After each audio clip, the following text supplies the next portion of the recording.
Mesdames, Messieurs, bonsoir. La ville de Bouaké a été, durant de nombreuses années, un carrefour commercial et économique important pour toute la sous-région. Hélas, les mutineries à répétition, les différentes crises sociopolitiques ne l'ont pas épargné et son économie jadis florissante est tombée en berne. Aujourd'hui, la ville de Bouaké est en plein chantier, à l'image de son marché, dont les travaux ont été lancés en 2020 et qui a bénéficié d'appui financier de partenaires internationaux.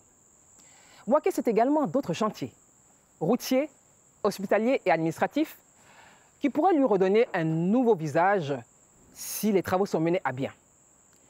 Alors, comment les populations de Bouaké, et en particulier les commerçants, vivent-ils au quotidien?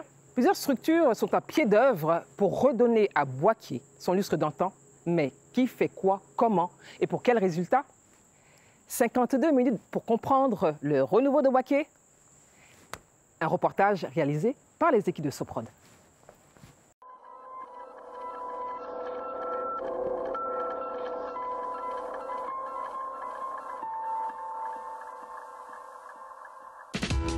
Bouaké, deuxième ville la plus peuplée de Côte d'Ivoire. En plein cœur de la ville, le marché de la boucherie, destiné à l'origine uniquement à la vente de la viande, on y trouve désormais de tout, sans réelle organisation. Il faut dire que ce marché a été conçu pour recevoir une centaine de commerçants et qu'à ce jour, il en compte environ 2500. Aïssata Koulibaly, présidente de l'association des femmes battantes, vend des fruits et légumes à Bouaké depuis une trentaine d'années. Avant la crise de 2002, tout allait bien parce que tout l'hangar que vous voyez là, c'était des vivriers. Les voitures rentraient jusqu'à ici. Et on pouvait faire des tonnes de marchandises par jour. Et on arrivait à tout évacuer. Et les différents marchés venaient s'approvisionner. Et même San Pedro, à la frontière du Libéria, tous y venaient. Même les Libériens venaient prendre les produits, la tomate avec nous. Bouaké la rebelle, bastion de l'opposition, longtemps laissé à l'abandon, est synonyme de guerre. 2002, la crise militaro-politique fait plonger la ville.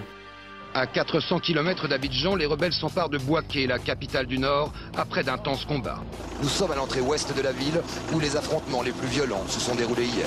En fait, il s'agit d'un signal, celui d'une insurrection armée dans toute la Côte d'Ivoire. Une contre-attaque d'envergure de l'armée loyaliste ou une poussée rebelle en direction d'Abidjan. Rumeurs invérifiables, mais qui entretiennent la peur. Les rebelles ont pris possession de la ville. On les voit au carrefour stratégique, ils patrouillent en permanence, mais leur présence ne suffit pas à rassurer la population.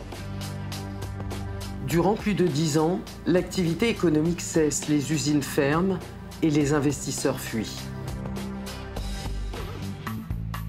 Bouaké, terre de brassage culturel, carrefour ethnique, religieux et économique du pays, place commerciale de première importance entre le Mali et le Burkina Faso d'une part, Abidjan et la Basse-Côte d'autre part, tente de renaître de ses cendres depuis 2015.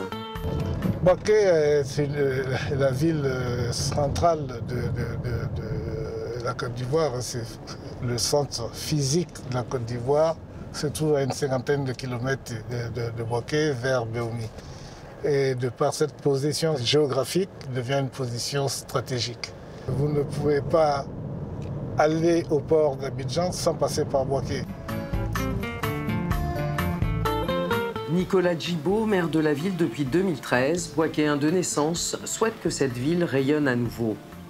Alors depuis fin 2018, de multiples chantiers animent Bouaké. Vous êtes sur le marché des légumes, hein, c'est ça, c'est le bloc 5.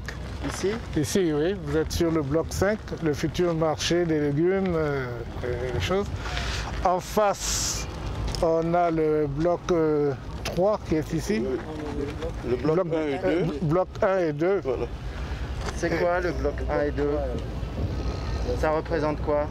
Le bloc 1 et 2, c'est tout ce qui est couture. Textile pour le 1. Textile. Pour le 1. Pardon? Pour le 2. Textile pour le bloc 1 et marchandises générales pour le bloc 2. Ensuite, on aura le bloc 4 qui sera le bloc dans lequel on aura les boutiques, les magasins de plus grande superficie. Donc c'est là-bas où on aura aussi tous les services qui pourront s'installer, restauration ou bien alors opérateur de téléphonie ou même institution de microfinance. Et là on a le bloc 3 qui est de l'autre côté de la route, là où vous avez les engins. Ça va être le futur bloc 3, ça va être le marché qui va véritablement être en relation avec l'interland rural de Bouaké.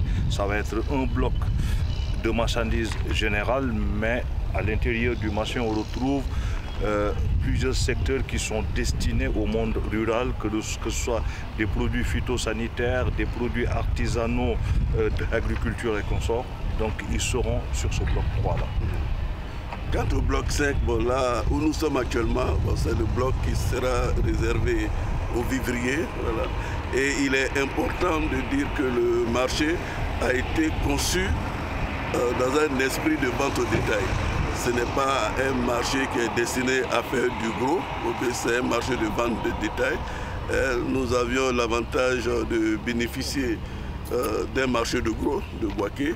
Voilà. Donc l'activité de vente de gros sera réalisée au niveau du marché de gros et ici ce sera exclusivement réservé aux ventes de détail. Vous êtes satisfait? Comment ça se passe? Vous êtes en retard? Vous êtes comment? Moi je suis un béotien.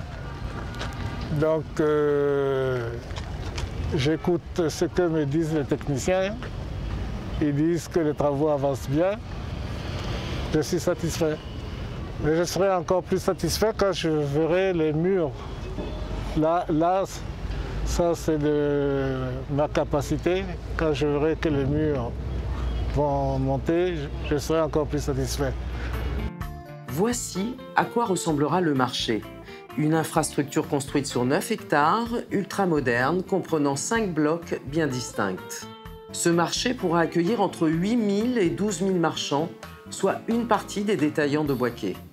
En termes d'urbanisation, il va permettre de concentrer dans un seul lieu une partie des multiples marchés présents dans la ville et faire que Bouaké respire un peu plus. Mais derrière tout cela, une ambition, celle de repositionner le marché et par conséquent la ville. Ce sera le marché le plus important et de la région, et de la sous-région et de la ville de Bouaké.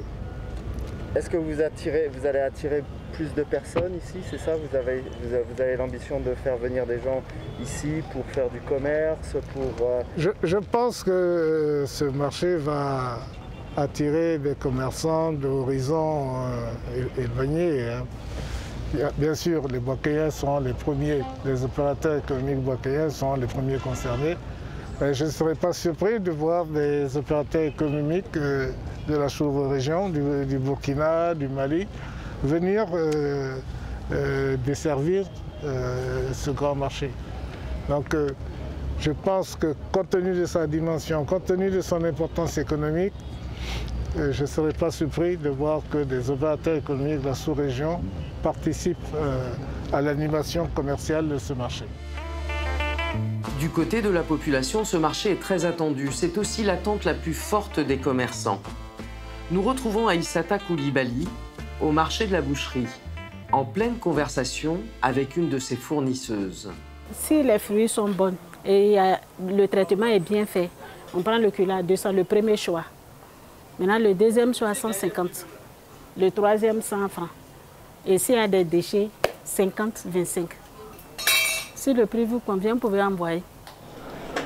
On va arriver dans 3 semaines, on va voir. J'espère que le traitement est bien fait. En tout cas, ça a été bien traité. Le traitement est bien.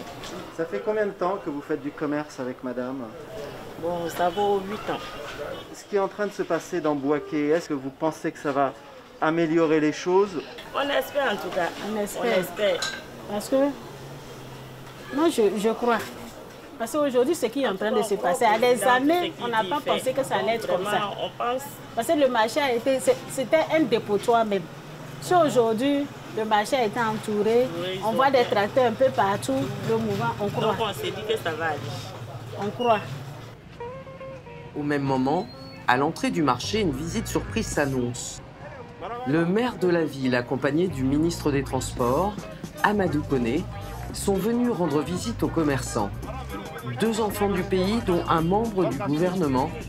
De quoi réjouir Aïssata. Applaudissez pour le ministre. Quand on était jeune, moi je venais ici avec mon père pour acheter de la viande, mais c'était une vraie boucherie. Une vraie boucherie. Hein? Maintenant, il y a du désordre. Oui, on venait. Il y a encore des vestiges dans la boucherie. Dans le nouveau marché, il y a une boucherie qui est prévue. Dans le nouveau marché, on a reconstruit cette zone-là, dans le nouveau marché. Il y a tout un bloc qui reconduit ça. Le nouveau marché, ça va changer votre vie? Ça va changer notre vie. Parce que présentement, l'accès même est très difficile pour venir vers nous. Donc nous, on a presque tout perdu. Parce que les activités sont arrêtées. Et vraiment, le nouveau marché va nous porter gros. Même les anciens clients qu'on a perdus, ils vont venir vers nous. C'est de redonner une vie à Bouaké? C'est sûr. C'est important.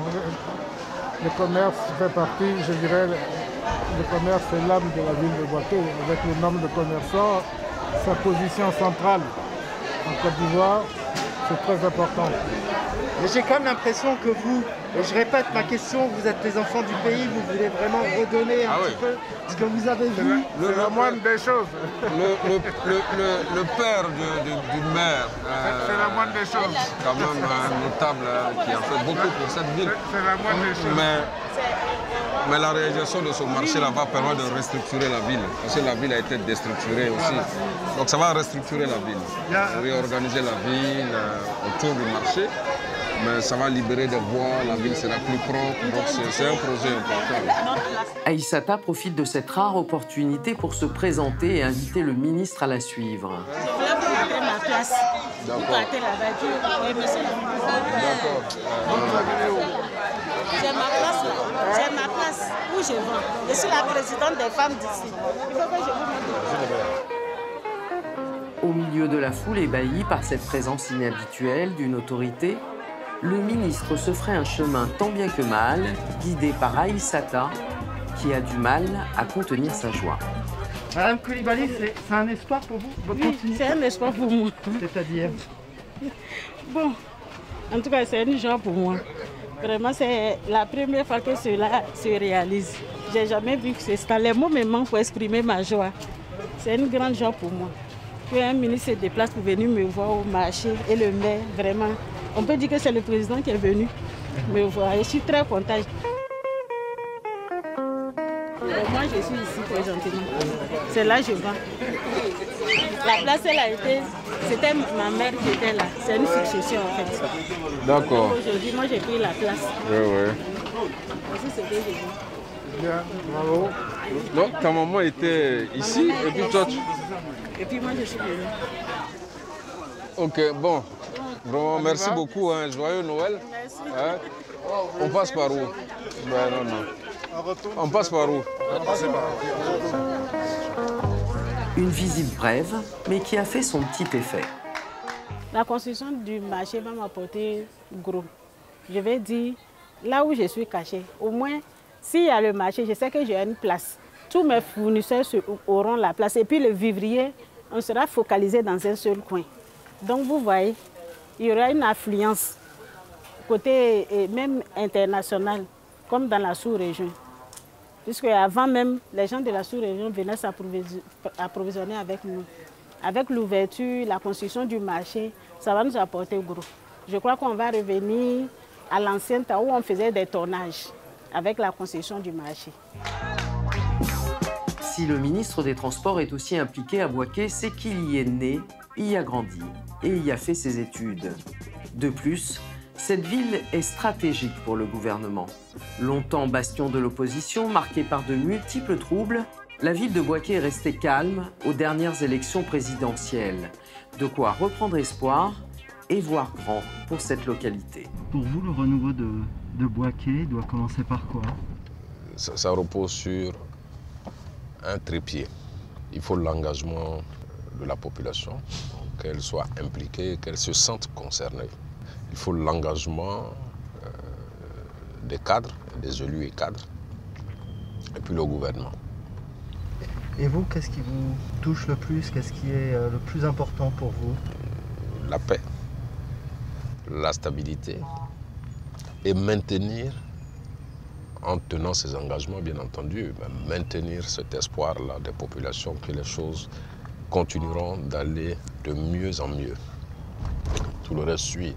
Donc il faut absolument les écouter, prendre des engagements, tenir les engagements pour rassurer les investisseurs. Les gens n'ont plus peur ou n'ont pas peur. Ils viennent s'installer et les choses reprennent. Plusieurs projets financés par l'État de Côte d'Ivoire et des bailleurs internationaux sont en cours dans la ville de Bouaké. Ainsi, la Banque mondiale finance à hauteur d'environ 15 milliards de francs CFA les infrastructures routières et le développement du secteur privé. L'Union européenne octroie, elle, environ 4 milliards de francs CFA pour la réhabilitation d'une dizaine de centres de santé urbains ou encore la réalisation de jardins, de parcs pour faire de Bouaké une ville verte et durable. Quant à l'Agence française de développement, autrement dit l'AFD, elle finance à hauteur d'environ 39 milliards de francs CFA le grand marché au cœur de la ville. Des financements qui font revivre Bouaké. Auparavant, il y avait quoi ici? En fait, il n'y avait pas de route ou c'était de la terre? Non, c'était de la terre. Voilà, c'était de la terre, non carrossable.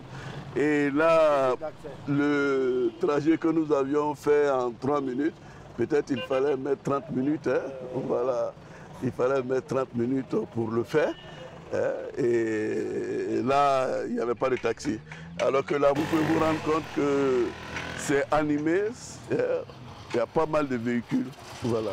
Et non seulement il y a des véhicules, mais partout, vous voyez des opérateurs économiques qui se sont installés. Voilà. Et on ne voyait pas ça de par le passé. Tout ça s'est installé grâce à la route? Grâce à la route. Et ça coûte combien ça? 1 kilomètre est dans l'ordre de 400 à 500 millions en fonction des travaux effectués. Il y a le financement, il y a l'assainissement. Si l'assainissement n'est pas conséquent, on peut se retrouver à 400 millions. Mais s'il y a des ouvrages et des caniveaux assez grands à faire, le système de drainage, s'il est conséquent, on peut aller jusqu'à 450 millions par kilomètre. Cette voie principale du quartier Boucro s'étend sur un peu plus de 3 km. Malheureusement, le reste de ce quartier, comme beaucoup d'autres dans la ville, ne possède pas de route bitumée. En cause, le manque de moyens, d'après la mairie. On est à la fin du projet? Donc on est à 200 mètres de la voie de l'aéroport. Voilà. Donc vous allez dire, mais attends, pourquoi vous êtes arrêté à 200 mètres? Toujours pour des problèmes de financement. Ok, bon, on espère que dans un avenir très prochain, on pourra bitumer ces 200 mètres-là qui nous séparent de la zone aéroportuaire. Voilà. La ville de Bouaké, en plein chantier, tente de s'équiper et de revaloriser ses infrastructures. Pourquoi Bouaké s'est lancé dans tous ces travaux? Il était temps qu'on commence ces travaux parce que la situation de Bouaké devenait intenable et les populations commençaient à ne plus accepter cette situation. C'est pourquoi? Parce que Bouaké, avant la crise, avait une place importante. Bien sûr, c'était la deuxième ville de la Côte d'Ivoire. Bouaké a reculé de 30 ans avec la crise. 10 années de crise, 30 ans de rétropédalage. Il fallait absolument rattraper ce retard. Et c'est la raison pour laquelle il y a tant de travaux lancés en même temps. Ce plan d'urbanisation souhaité et porté par l'État coûte cher. Nicolas Djibo, le maire de la ville, court toujours après les financements. Nous sommes à Abidjan, au siège de l'AFD.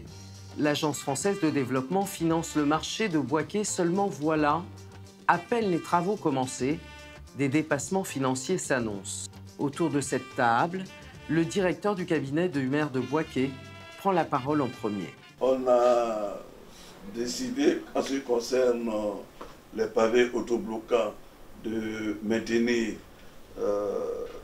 la superficie qui est indiquée dans ces 2 QE-là, mais par contre ajouter 140 millions qui constituerait une provision au titre du développement des réseaux. Donc, de telle sorte que nous aurons les 6 milliards 9 291 746 auxquels on va ajouter les 140 millions. OK? Et nous serons à 6 milliards 149 291 746. Le total nous ramènera à 140 millions.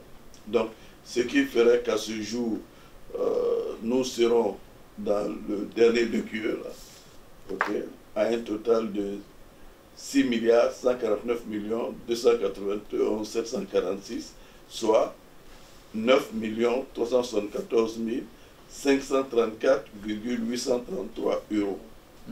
Voilà. Donc ça veut dire que la plus-value sur l'accostage, au regard du marché initial, elle est de... En termes de pourcentage, hein, c'est 10,5%. Donc je pense que ce sera autour de 1 million d'euros. 600 millions de CFA à peu près. Oui. Nicolas, je ne suis pas sûr que nous les ayons, ces 600 millions de CFA.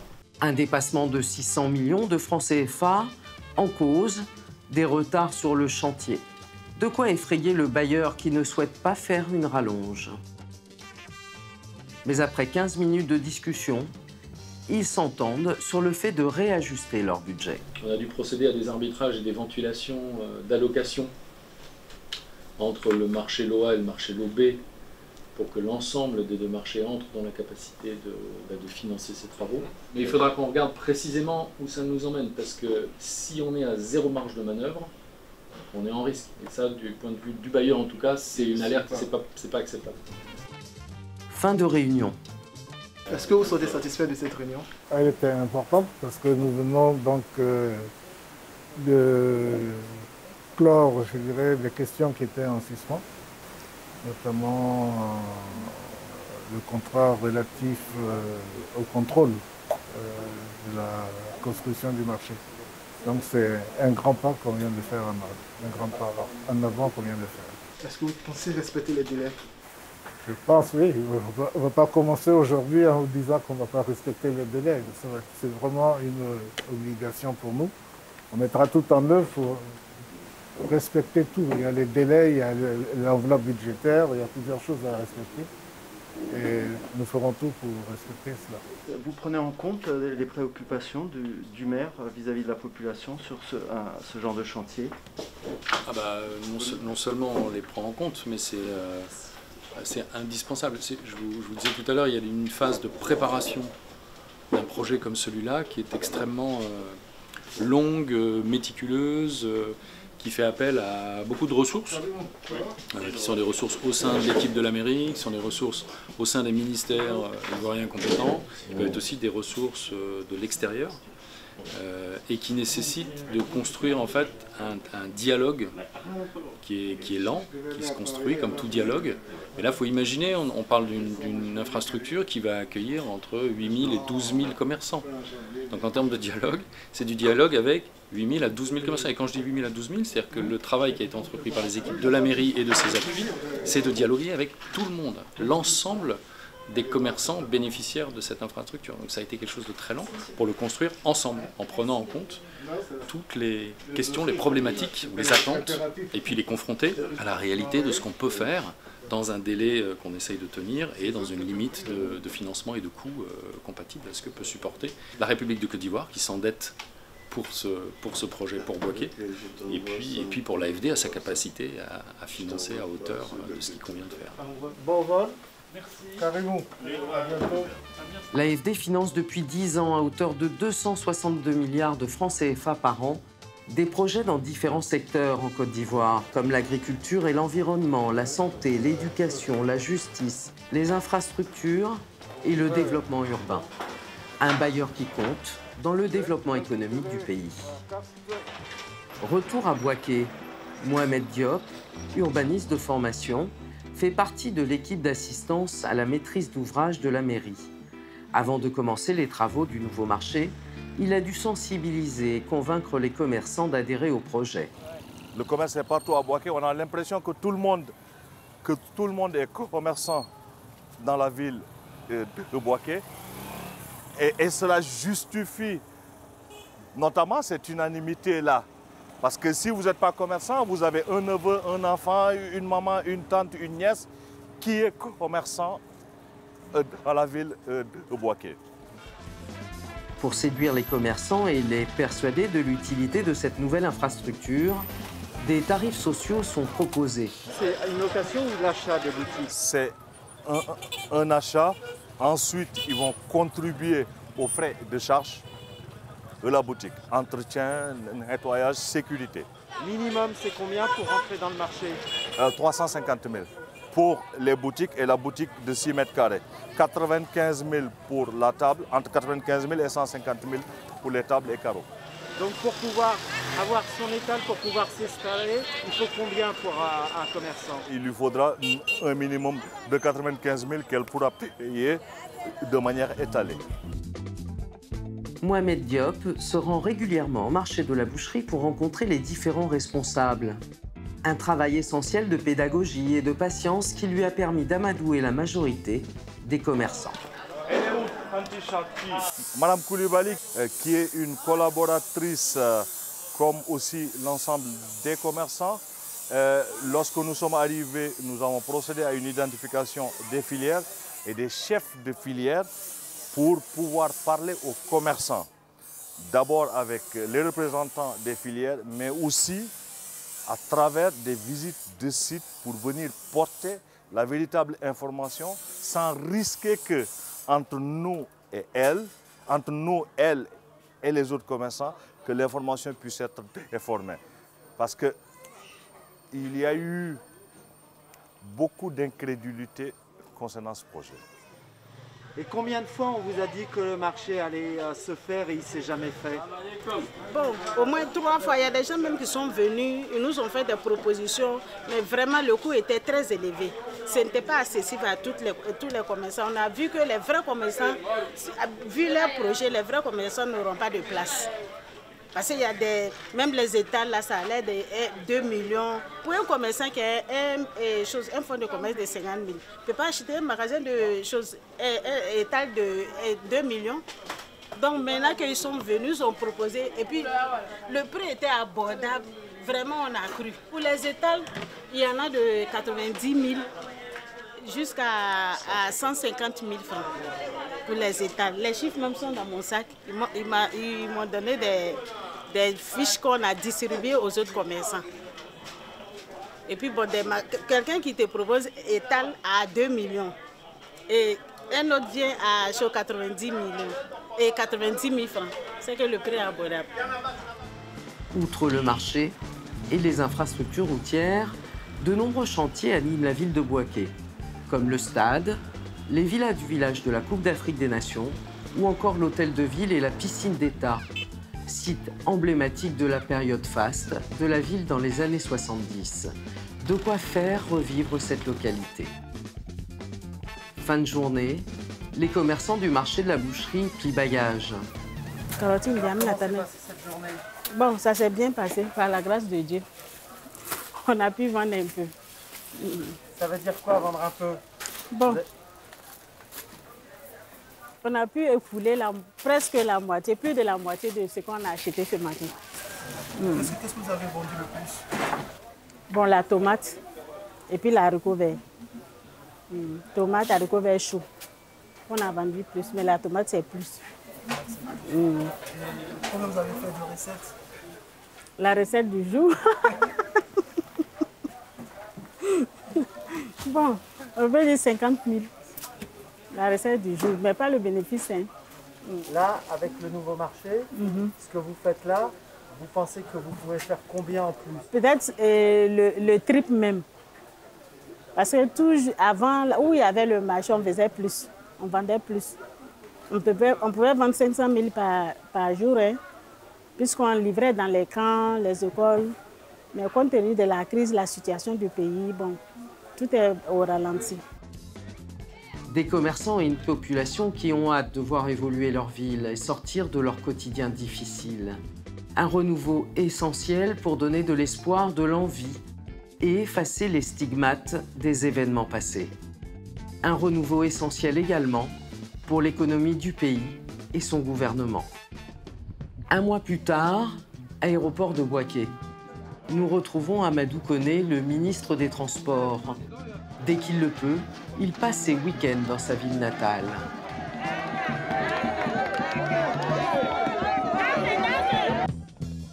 Un accueil chaleureux pour un ministre qui n'était pas venu depuis plusieurs semaines. On vous accueille toujours de cette façon? Ben non, je suis un peu surpris parce que je ne savais pas qu'il allait avoir ce taquin. Je suis un peu surpris parce que, bon, on ne fait pas ça tout le temps. Je pense que c'est parce que ça fait un mois que je ne suis pas venu, donc je pense que c'est pour ça qu'ils sont mobilisés. Et c'est un besoin pour vous de rentrer ici? C'est une nécessité? C'est un besoin pour moi de venir ici. Je pense aussi que c'est nécessaire. Besoin parce que c'est des gens avec qui je me sens bien. C'est une population qui est dynamique, des jeunes qui veulent travailler, beaucoup de sincérité dans les rapports. Donc j'aime me retrouver dans cela. À côté de ça, c'est une nécessité en tant que natif de la ville pour être aux côtés des populations, les rassurer, leur permettre quand même de continuer, de faire confiance en l'État. Donc c'est nécessaire qu'on soit là pour que... Une nécessité pour lui également de rappeler le code de la route aux motards bouakéens. Pourquoi vous ne portez pas de casque? Hein? Personne ne porte des casques. Hein? Je vous ai donné des casques. Hein? Lui, il porte. Il faut porter les casques. Hein? Il faut porter le casque. Et en dehors du côté politique, personnellement, vous, quand vous êtes ici, vous êtes comment? Vous vous sentez bien? Vous vous sentez mieux? Quand je suis là, il y a peut-être 10% de mon temps que je passe à faire la politique. 90%, c'est le développement de la ville, c'est les préoccupations des gens, c'est écouter les gens, c'est aller à la rencontre de personnes, aller saluer. En Afrique, il y a toujours des cérémonies de mariage, funéraires. Donc voilà, on est occupé à tout ça quand on vient ici le week-end. Amadou Koné s'est battu et se bat lui aussi pour obtenir des financements pour le développement de la ville. Nous sommes à la veille de Noël et cette première journée, il la consacre à faire diverses visites. Visites de chantier, pouponnières, avec à ses côtés le maire Nicolas Djibo. On fait venir hier et on a donné votre nom. Ah ben... Donc c'est votre fils. Bon, voilà mon homonyme. Hein. Amadou Noël. Et tout ça, il vient de Yamsoko. Il est venu hier. D'accord. Il allait au CHU, on a fait ses examens. Ouais. Donc ça va, le médecin dit ça va. Donc il est venu hier. Voilà. Ça va? Il ne va pas pleurer. Il est venu hier seulement. Voilà. Voilà papa. J'étais où toi? Hein? Ils l'ont abandonné à Yamsoko. Regarde comment il est collant. Hein? Ça va? Ça va bien?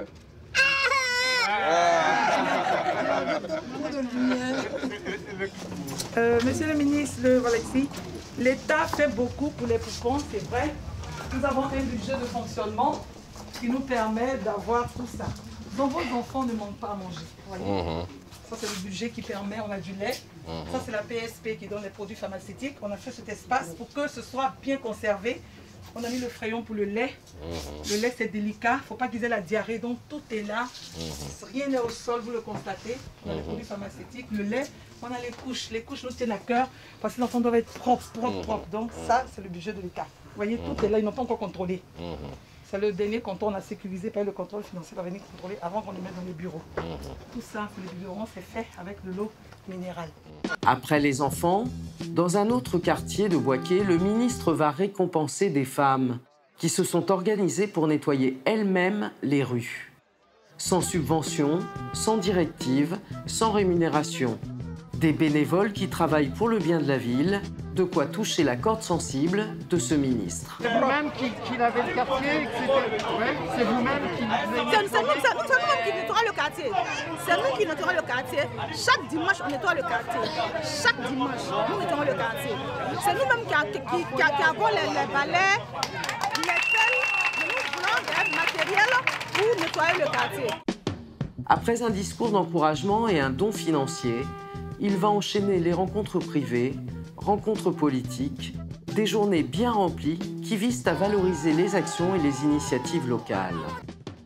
Le soir venu, il est temps de rappeler aux Boakéens que cette ville est essentielle et stratégique. Les élections législatives approchent à grands pas. Amadou Koné est en campagne. Nous travaillons pour que Boaké reprenne sa place.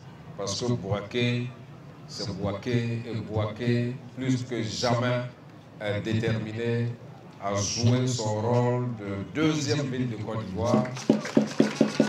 Boaké est déterminé à reprendre sa place. Avec nos doyens, avec nos frères et sœurs, nous allons tout faire pour que Boaké reprenne sa place. 3, 2, 1, c'est parti! Boaké la rebelle reprend peu à peu de sa superbe et entend se positionner dans les prochaines années comme un modèle de renaissance. Boaké n'a qu'un seul but, redevenir un carrefour commercial, stratégique de la sous-région.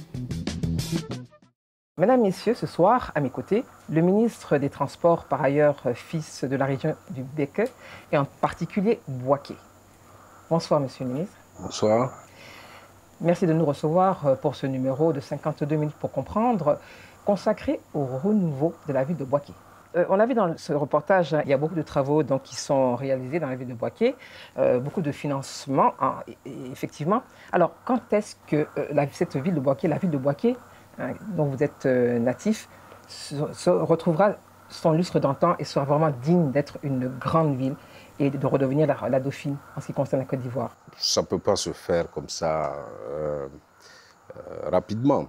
Vous avez un plan, il y a un plan quand même qui a été réalisé. C'est en cours. Moi, je vous assure que moi, j'ai connu Boaké et ce n'est un secret pour personne. Moi, j'étais à Boaké pendant la crise. Je suis le directeur de cabinet Vous étiez un acteur de M. Guillaume Soro.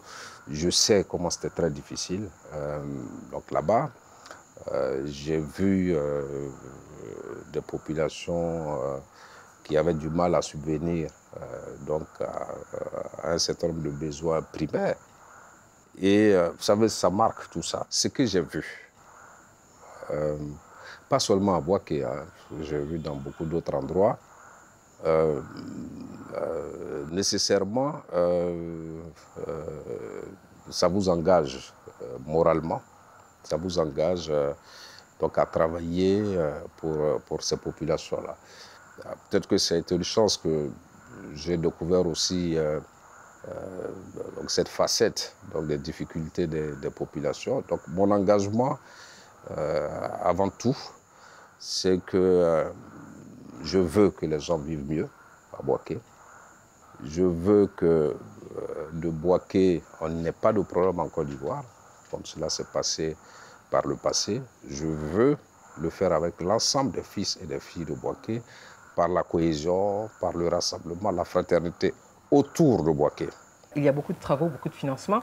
Alors, est-ce un privilège réel d'avoir un membre du gouvernement qui soit natif de sa ville? En tout cas, la parole de la population arrive très vite. Parce que vous êtes au contact quasiment quotidien avec des collègues qui sont en charge d'un certain nombre de préoccupations. Donc, la parole arrive très vite. Vous pouvez insister au moins tous les mercredis en marge du Conseil des ministres auprès de vos collègues. Évidemment, on ne pourra pas me dire que ça ne facilite pas donc un certain nombre de choses. Donc c'est un avantage. C'est un avantage. Et depuis le président Houphouët-Boigny jusqu'à ce jour, les différents chefs d'État qui se sont succédés dans le contexte ivoirien et même africain, parce qu'il y a de nombreux pays où cela se fait, font en sorte qu'il y ait une sorte de géopolitique qui soit respectée, que toutes les régions... c'est stratégique, ça permet d'apaiser pas seulement apaiser, les tensions, mais c'est beaucoup de responsabilités aussi, parce qu'il faut savoir qu'en retour, ces populations attendent beaucoup de vous. Et c'est un don de soi, quand on aime ces populations et la région, ça, il est de notre responsabilité d'être présent régulièrement sur le terrain pour accompagner tous les efforts qui sont faits par l'État et être à la disposition des populations. Alors, le développement d'une ville comme Bouaké nécessite des financements. Alors, les bailleurs internationaux financent de nombreux travaux hospitaliers, routiers et administratifs. Alors, réellement, cela coûte-t-il à l'État? Et quel est notre niveau d'endettement? Pour quel pourcentage et jusqu'à quand? Pour avoir un développement comme dans une ville comme Bouaké, j'ai l'habitude de dire que ça repose sur un trépied. L'intervention de l'État. Il y a la contribution des cadres et des fils. Et il y a l'implication des populations. Il faut que tous les trois puissent fonctionner. L'État, comme partout ailleurs, fait d'importants investissements d'infrastructures, notamment au niveau du réseau routier. La ville a bénéficié d'à peu près une quarantaine de kilomètres de bitume les 3 dernières années. Mais en chiffres, qu'est-ce que ça donne? En chiffres, je ne saurais vous le dire avec précision. À peu près. Mais il faut un peu plus de 20 milliards de francs CFA d'investissement réalisés pour les routes. J'espère que la seconde phase de bitumage, de voirie à Bouaké va commencer bientôt, que je le souhaite, parce que la ville est tellement grande que les besoins sont importants. En décembre 2019, le président français Emmanuel Macron était aux côtés de son homologue ivoirien Alassane Ouattara pour la pose de la première pierre de ce marché. Alors pourquoi autant d'attention du gouvernement, de l'État, pour cette ville de Bouaké? Je ne pense pas que ce soit particulier à Bouaké. Alors, le marché de Bouaké, c'est un financement français. Oui. C'est un financement important et c'est une infrastructure importante pour la ville de Bouaké, mais également pour toute la région. Donc, ce financement français, le président français, de passage en Côte d'Ivoire en visite officielle, a visité plusieurs autres projets donc financés par la France à Abidjan et a accepté d'aller à Bouaké pour le lancement des travaux. Ça a été une chance pour nous à Bouaké. Il n'est pas venu spécialement pour ça. C'était quand même organisé. Nécessairement que les deux États se parlent pour se mettre d'accord sur le programme du chef de l'État.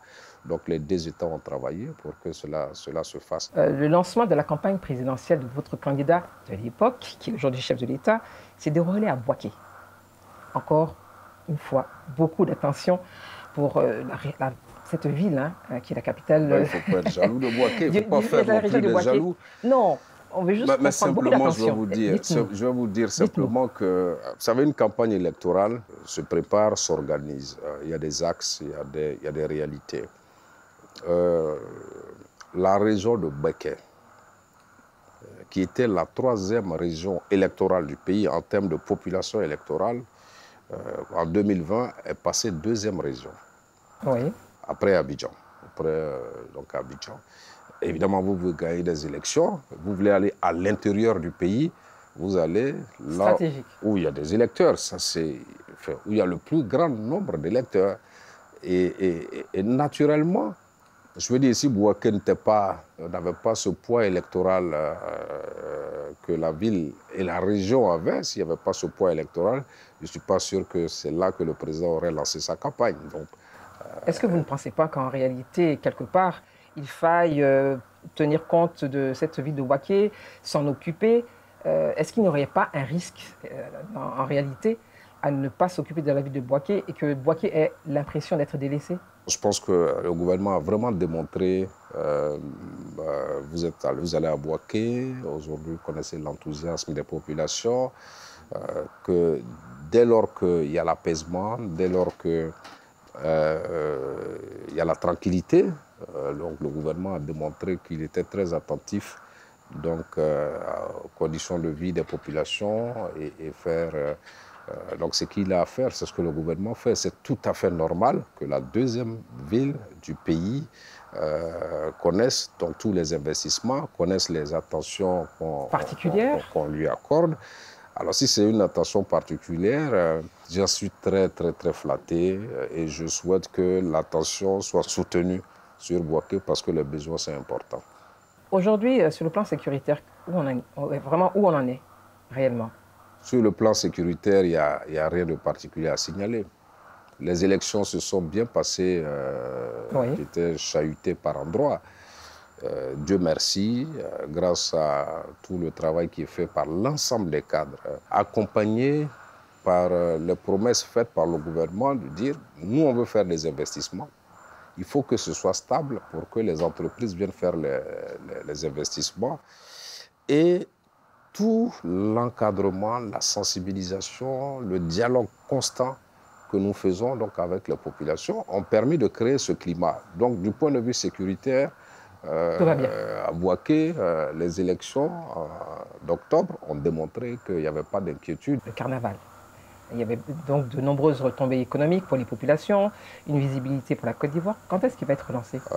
Cette année, ça m'étonnerait fort que le carnaval puisse se dérouler, parce que les préparatifs n'ont pas commencé en tant que tels, mais la mairie et les cadres ont la volonté de faire en sorte que l'année prochaine, en tout cas avant 2023, que nous puissions relancer le carnaval. La décentralisation et l'administration du territoire sont à nouveau d'actualité. Peut-on s'attendre enfin à ce que le programme soit totalement effectif? Mais ce qu'il faut noter de notre point de vue, et que, en tout cas, ce que je peux vous dire, le programme de gouvernement du président de la République, intitulé Côte d'Ivoire solidaire, il y a un volet important de cette solidarité-là, solidarité au niveau des territoires, de cette solidarité qui est consacrée au développement local, qui est consacrée au développement d'autres pôles de développement économique dans l'ensemble du pays. Donc avant que cela soit adopté, nous poussons pour qu'il y ait ce développement local à Bouaké dans le Béquer. Peut-être est-ce un projet, entre guillemets, pilote? Non, ce n'est pas un projet pilote. On a tiré des leçons de toutes les difficultés que nous avons connues. Le maire seul, sans la contribution de l'État, bien évidemment, mais de l'ensemble des cadres, même ceux qui ne sont pas du conseil municipal, et sans la participation de la population, c'est difficile que ça marche. Donc ce que nous faisons, c'est de faire en sorte, comme je l'ai dit, que ce trépied-là fonctionne. Ça a l'air de fonctionner, il y a l'apaisement, on va travailler pour que cet apaisement-là puisse perdurer. Les cadres s'intéressent de plus en plus, le gouvernement appuie, la mairie joue son rôle et le maire a été déterminant dans la reconstruction du marché. Il a été déterminant dans beaucoup d'autres projets financés par des bailleurs, la finition de l'hôtel de ville, ainsi de suite. Donc, c'est ensemble. Donc, on ne croit pas, à titre personnel, je ne crois pas qu'il faudra le gouvernement et les collectivités décentralisées locales seulement pour faire tout le travail. Il faut une implication de l'ensemble des cadres, une implication des populations. Donc c'est ce que nous essayons de faire. Et j'espère, je pense que ça va marcher. Parlant des populations, la population est jeune. Ces jeunes recherchent un avenir meilleur ailleurs. Vous, en tant que cadre de Bouaké, qu'est-ce que vous faites concrètement? Ça, c'est très intéressant. Nous travaillons pour que les conditions donc, de l'investissement, notamment de l'investissement privé, soit ruiné. Donc, ce que nous avons tous compris et auquel nous nous sommes engagés de trouver donc des solutions, c'est de faire en sorte que nous créions les conditions avec le gouvernement, avec les collectivités et les populations pour que Bouaké attire à nouveau aussi bien les populations, aussi bien donc les investisseurs. Je peux vous dire, et vous pourrez le vérifier, qu'il y a quand même quelques investisseurs privés qui tapent à la porte et qui sont intéressés à venir s'installer à Bouaké. Il y a donc de l'espoir pour Bouaké. Il y a de l'espoir pour Bouaké et sur les populations, les cadres ont été remarquables, vraiment de prendre à bras le corps toutes ces questions-là et que le gouvernement fasse les investissements et qu'aujourd'hui, la ville devienne de plus en plus attractive. Ça, c'était important. Mais sans cette attractivité, il était impossible de créer des emplois dans le secteur tertiaire notamment. Merci, Monsieur le ministre, de nous avoir reçus pour ce numéro de 52 minutes pour comprendre, consacré au renouveau de la ville de Bouaké. Mesdames, Messieurs, merci d'avoir suivi ce numéro de 52 minutes pour comprendre, consacré au renouveau de la ville de Bouaké. Pour revoir ce numéro, rendez-vous sur la chaîne YouTube de la RTI, son site internet www.rti.ci et évidemment la page Facebook de 52 minutes pour comprendre. Rendez-vous dans 15 jours pour un autre numéro de 52 minutes pour comprendre, réalisé par les équipes de Soprod. En attendant, restez sur RTI 1 pour la suite de ces programmes. Mais n'oubliez pas, continuez à respecter les gestes barrières. La Covid-19 circule toujours en Côte d'Ivoire. Bonne soirée à tous.